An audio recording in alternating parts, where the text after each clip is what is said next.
بالله من الشيطان الرجيم.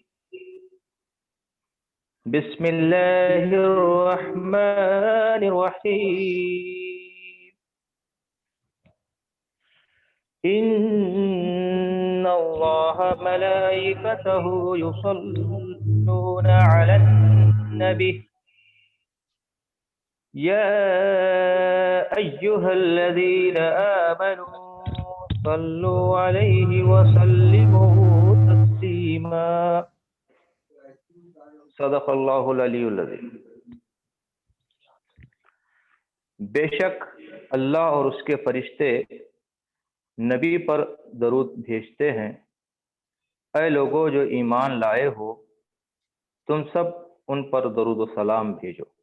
اللہم صلی علی محمد وعلی آل محمد کما صلیت علی ابراہیم وعلی آل ابراہیم انک حمید مجید.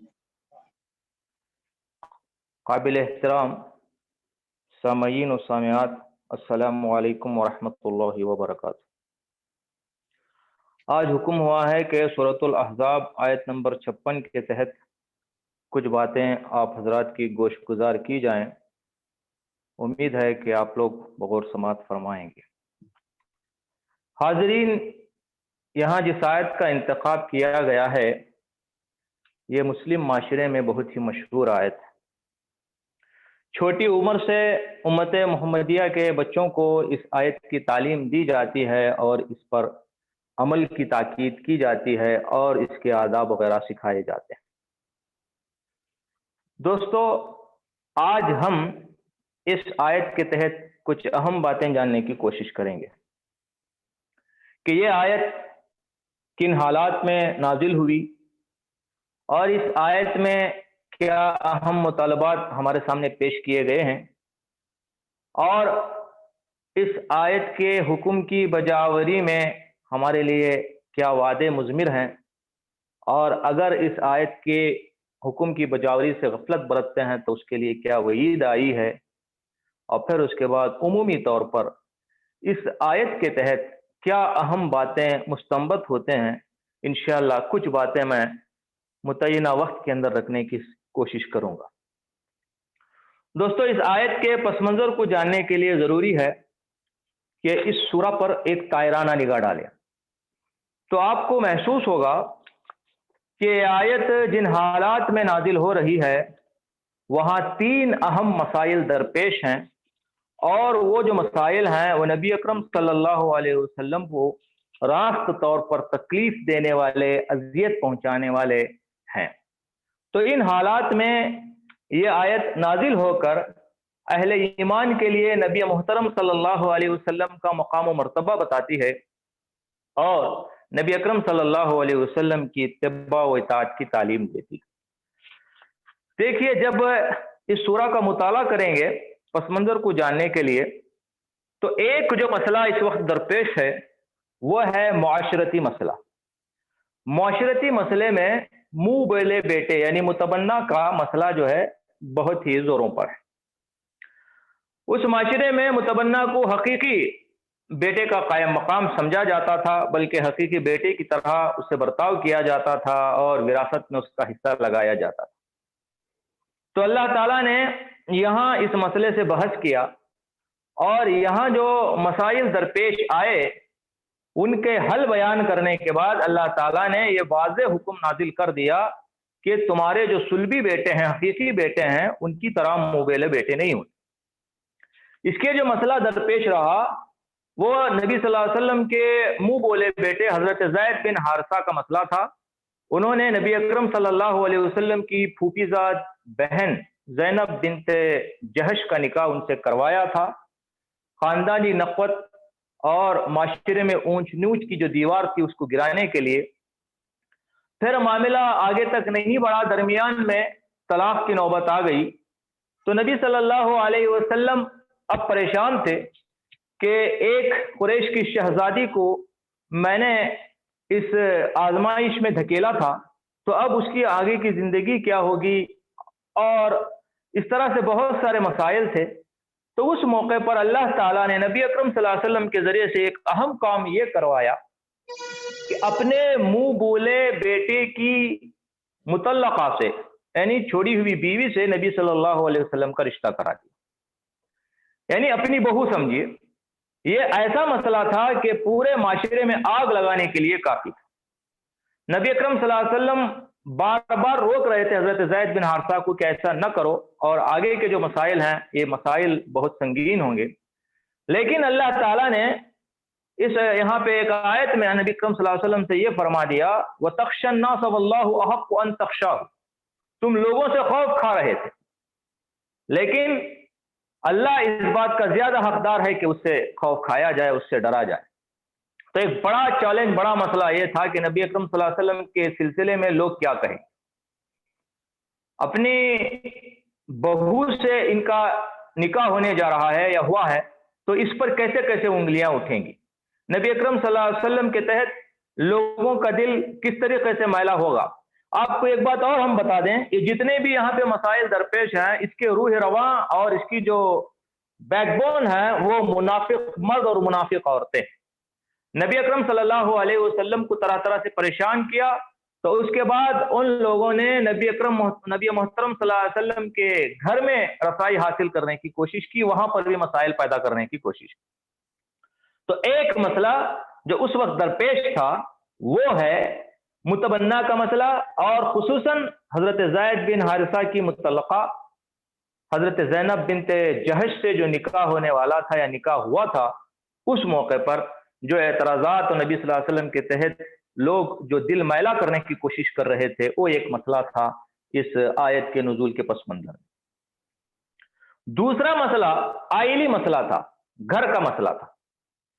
منافق عورتوں کی رسائی حرم نبی صلی اللہ علیہ وسلم میں یہاں تک بڑھ گئی کہ وہ ازواج مطہرات کو طرح طرح سے وسوسہ ڈالنے، ورغلانے اور نبی صلی اللہ علیہ وسلم سے برگشتہ کرنے اور دور کرنے کی کوشش کرنے لگے۔ اس کے لیے انہوں نے یہ ہتھیار اختیار کیا، چونکہ نبی اکرم صلی اللہ علیہ وسلم کے ساتھ اس وقت جو ازواج مطہرات تھیں وہ کسی نہ کسی حیثیت سے خاندانی عورتیں تھیں، بڑے گھر کی تھیں اور بڑے ہی ناز و نخروں سے پلی ہوئی عورتیں تھیں۔ جب نبی محترم صلی اللہ علیہ وسلم کی زوجیت میں آئیں تو آپ صلی اللہ علیہ وسلم کے ساتھ ان کو ایک عام عورت کی سی زندگی بسر کرنے پڑی، بلکہ بعض دفعہ تو فقر و فاقے کی نوبت تھی۔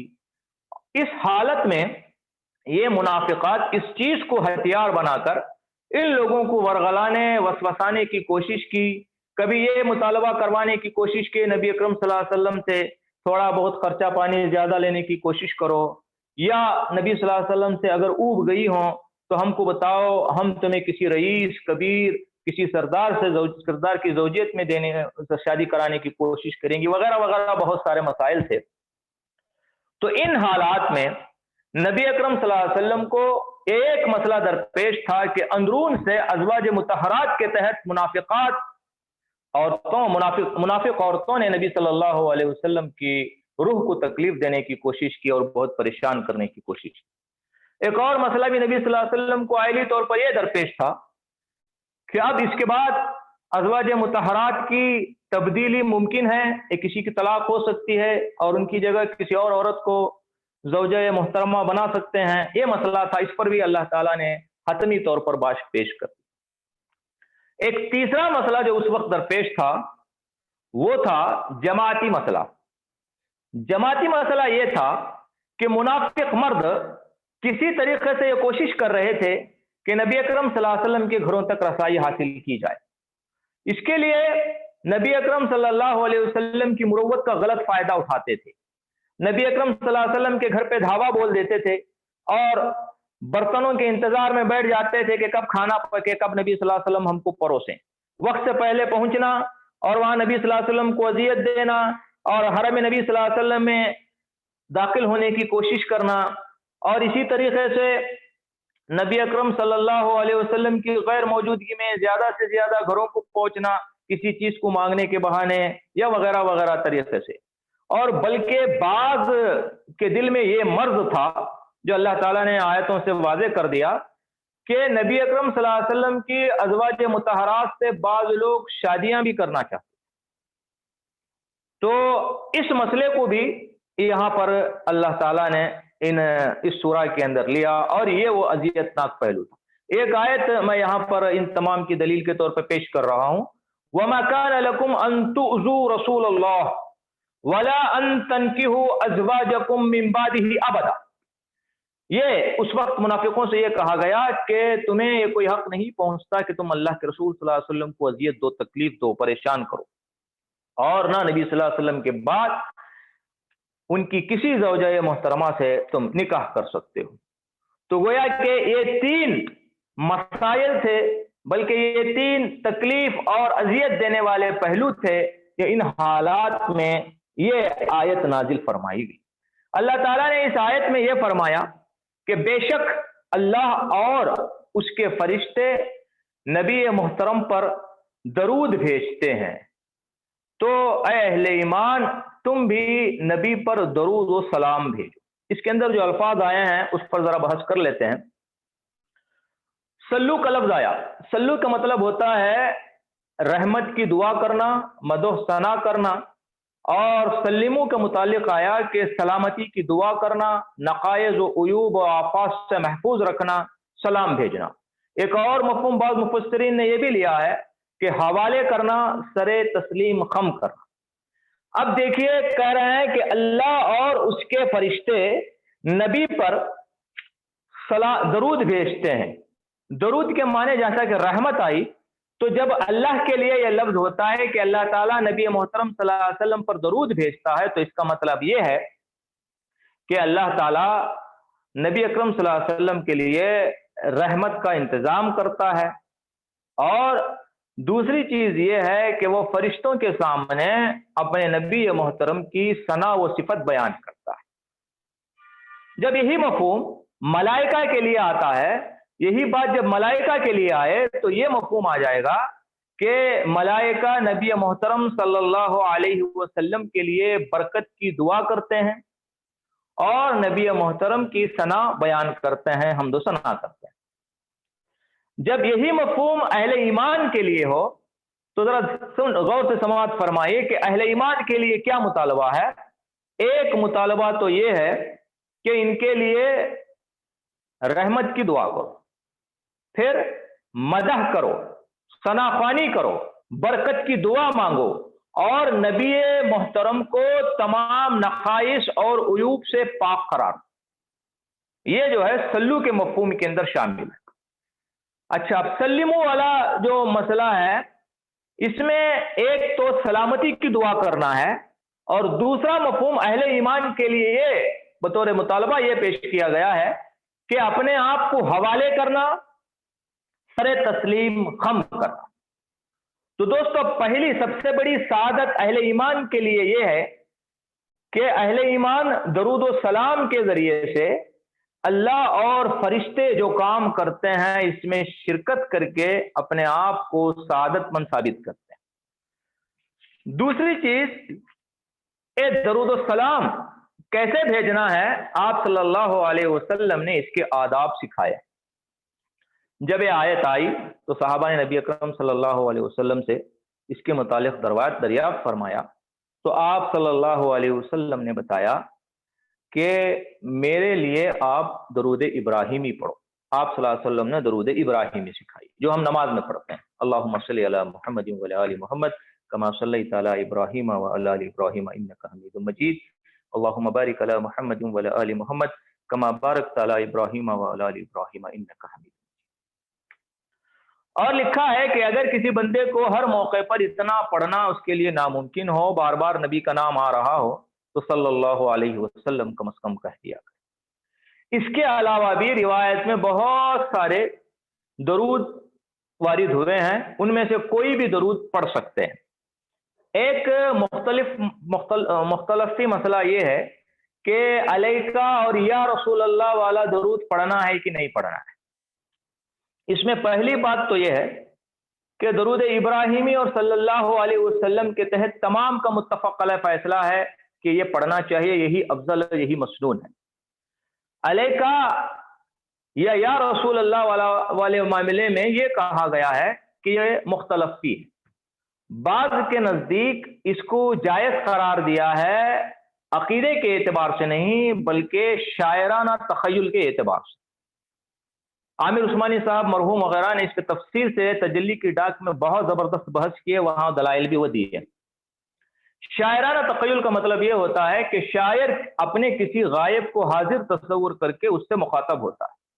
آپ اس بات کو لے کر عربی کا یا اردو کا کوئی بھی کلام، نعتیہ کلام اٹھا کے دیکھے، جتنا بھی جید عالم دین ہو، صحیح العقیدہ ہو اس کے کلام کے اندر، تو آپ اس طریقے کے جو ہے صیغوں سے مخاطب ہوتے ہیں، اس میں حاضر کا تخیل لایا جاتا ہے۔ تو غائب کو حاضر کے تخیل میں شاعرانہ مزاج کے اعتبار سے اگر لاتا ہے تو اس کو جائز قرار دیا۔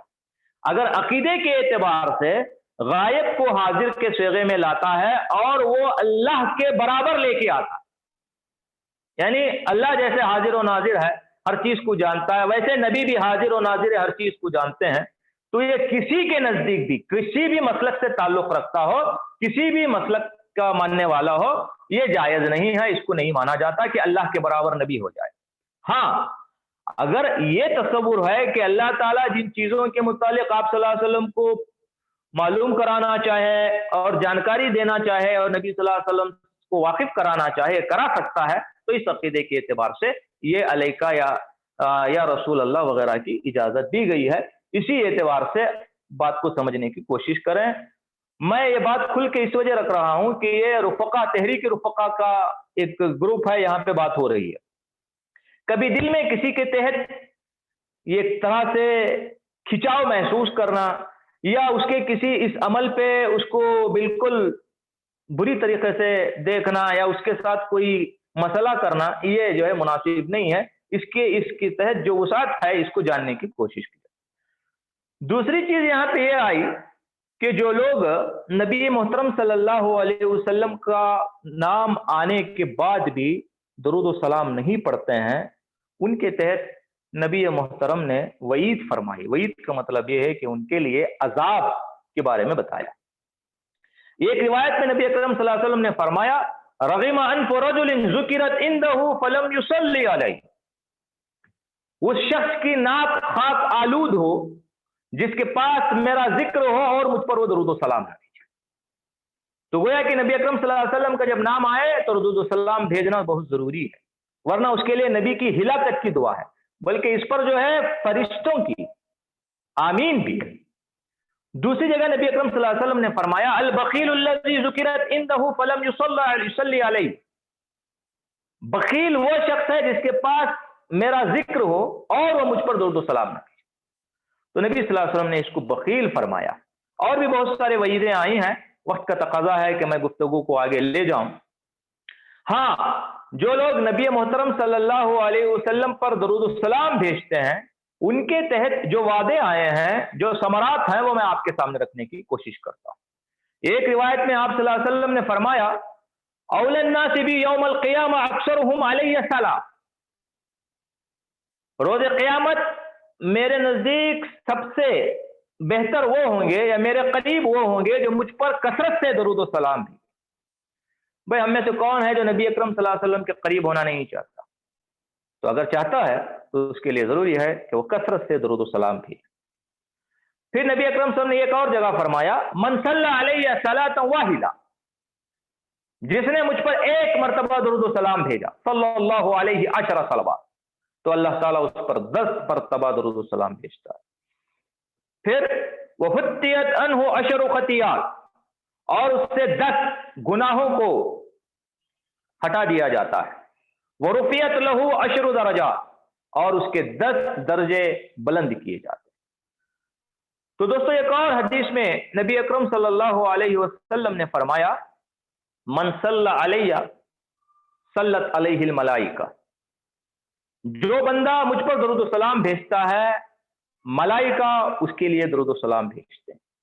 ومن صلت علیہ الملائکہ صلی اللہ علیہ، اور ملائکہ جس پر درود و سلام بھیجتے ہیں، اللہ تعالیٰ اس پر درود و سلام بھیجتا ہے۔ ومن صلی اللہ علیہ، اور جس پر اللہ تعالیٰ درود و سلام بھیجتا ہے، لم یبق شیء فی السماوات والارض الا صلی علیہ، تو آسمان و زمین میں کوئی چیز ایسی نہیں ہوتی جو اس پر درود و سلام نہ بھیجتی ہو۔ تو دوستو نبی اکرم صلی اللہ علیہ وسلم پر درود و سلام بھیجنے کی بہت زیادہ فضیلت یہاں بیان ہوئی ہے، اور احادیث میں بیان کیا گیا ہے کہ کب کب درود و سلام کثرت سے بھیجا جائے۔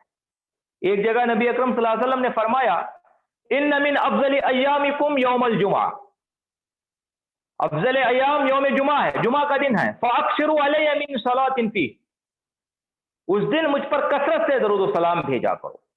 پھر ایک بار اور اللہ کے رسول صلی اللہ علیہ وسلم نے اس کی برکت یہ فرمائی الدعاء بعد الصلاۃ علی لا یرد،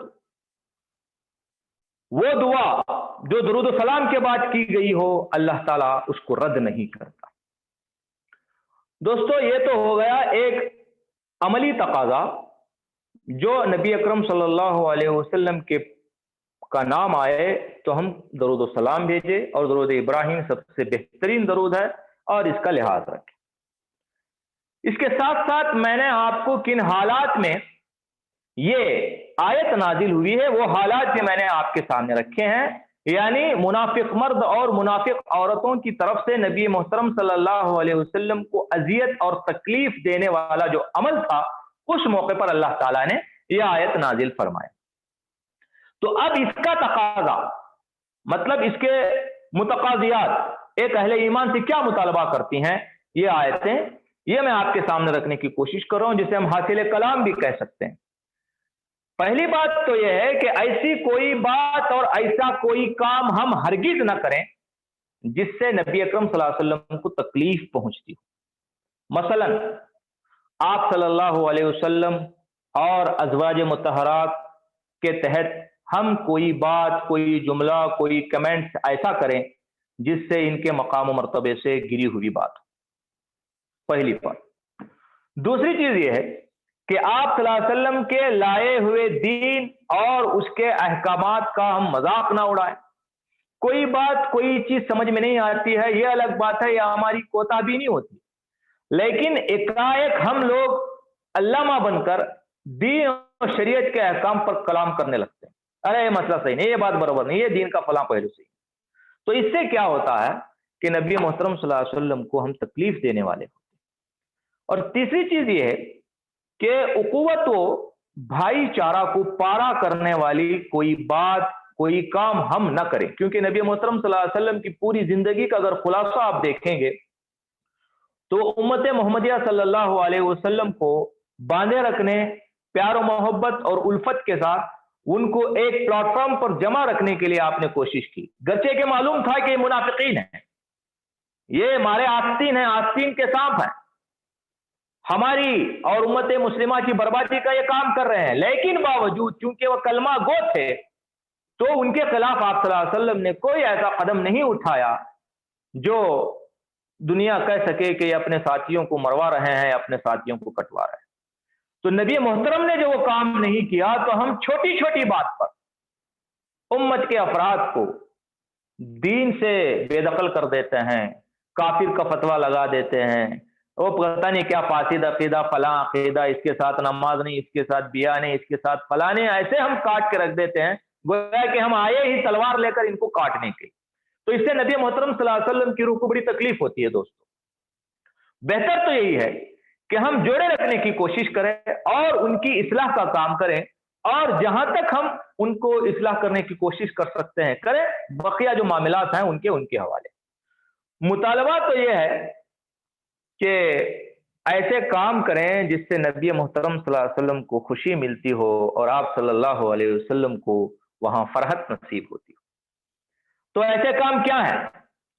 ہم امتی ہونے کے ناطے جان جان کر کرنے کی کوشش کریں۔ 1-2 منٹ میں بات ختم کر دے رہا ہوں کنوینر صاحب۔ سب سے اہم تقاضا تحریک رفقا کے ساتھ یہ ہے کہ دین کی اقامت کے لیے سعی و جہد کریں۔ ہم لوگ بہت کچھ کہتے ہیں لیکن عملی میدان میں تھوڑا ہم سے کوتاہی ہوتی ہے۔